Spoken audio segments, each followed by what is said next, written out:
છે ને એવું. શું તમારે યુએસ આવવું છે અને તમારી જોડે નર્સિંગનું લાયસન્સ છે ખરા અત્યારે? હા, તો જો નર્સિંગનું લાયસન્સ તમારી જોડે હોય યુએસનું કાં તો કેનેડાનું, અને તમે અહીંયા યુએસની અંદર જોબ ઓફર કાં તો કોઈ એમ્પ્લોયમેન્ટ ઓફર તમને કરતું હોય તો એ લઈ અને એક ઓપ્શન છે જે તમે આવી શકો, એને TN વિઝા કહેવાય.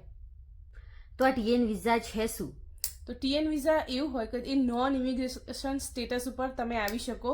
એના માટે અમુક ક્વોલિફાઈડ જોબ હોય, લાઈક નર્સિંગની જોબ, એ પર્ટિક્યુલર સ્કિલ એ લોકોને યુએસમાં અત્યારે એમને જુઓ તો એ લોકોએ એક લિસ્ટ બનાવી હોય પર્ટિક્યુલર ક્વોલિફાઈડ એવી ડિગ્રીઝ માટે, કે જે લોકો જોડે એ ડિગ્રીઝ હોય તો એ લોકો as a TN visa holder યુએસની અંદર આવે અને કામ કરી શકે. તો એના માટે મારે જોબ ઓફર પહેલાં જોઈએ કે પછી અહીંયા આવીને હું ઇન્ટરવ્યૂ આપું અને પછી કરું તો ચાલે? તો જો તમારે as a TN like candidate તરીકે તમારે યુએસમાં એન્ટર થવું હોય તો you have to have job offer letter, અને એના માટે બીજા રિક્વાયરમેન્ટ ડોક્યુમેન્ટ બી હોય. ફોર એક્ઝામ્પલ, મેં મારી નર્સિંગની જોબ પર મારા as a TN visa holder આવવું હતું, તો મારો નર્સિંગનો ઓફર લેટર જોઈએ, પછી બીજી નર્સિંગની ડિગ્રીઝ, લાયસન્સ વેરિફિકેશન ને બધા અમુક ડોક્યુમેન્ટ જોઈએ. એ બધી રિક્વાયરમેન્ટ ફૂલફિલ હોય તો તમે લાઈક એન્ટર થઈ શકો યુએસની અંદર. હા, અને જો આપણે TNનું એ લોકો શીખો કઈ રીતે? આપણે ઇન્ટરવ્યૂ લેવું પડે કે પછી લેન્ડ પર થાય કે એરપોર્ટ પર થાય કે કઈ રીતે થાય? ઓકે, તો TN માટે બે ઓપ્શન, કાં તો તમે બોર્ડર એટલે પોર્ટ ઓફ એન્ટ્રી ત્યાં બી તમે TN વિઝા લઈ શકો, આઈધર કાં તો તમે ફ્લાય કરતા હોય તો બી એરપોર્ટ ઉપર બી થઈ શકે, અને જો તમે લાઈક ડ્રાઈવ કરીને આવવાના હોય તો લેન્ડ બોર્ડર પર બી કરી શકાય.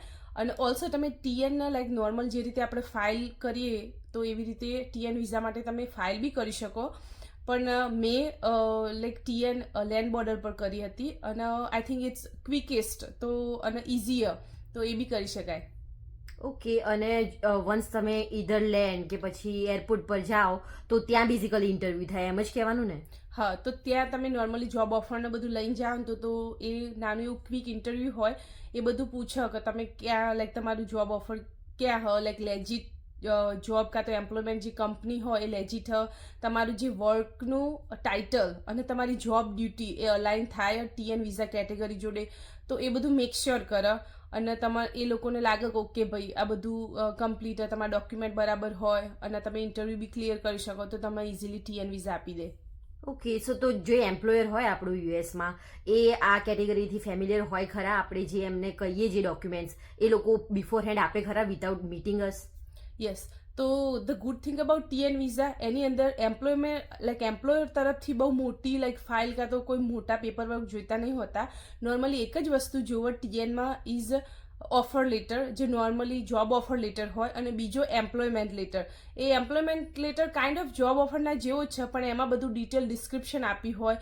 જ્યારે આપણે ઇન્ટરવ્યૂ માટે જઈએ ત્યારે જે લાઈક ઓફિસર હોય ઇન્ટરવ્યૂ માટે એ બધું પૂછતો હોય, એમના રિલેટેડ લાઈક બધું ડિટેલમાં ડિસ્ક્રિપ્શન, તમારું પે, તમારું મેનેજર કયો હશે, કયા લોકેશન પર માટે તમે જોબ કરશો, કે કયા લોકેશન માટે TN અપ્રૂવ, એ બધું ખાલી ઓફર લેટર ને એમ્પ્લોયમેન્ટ લેટર બે જ તમારા એમ્પ્લોયર તરફથી તમે જોશે.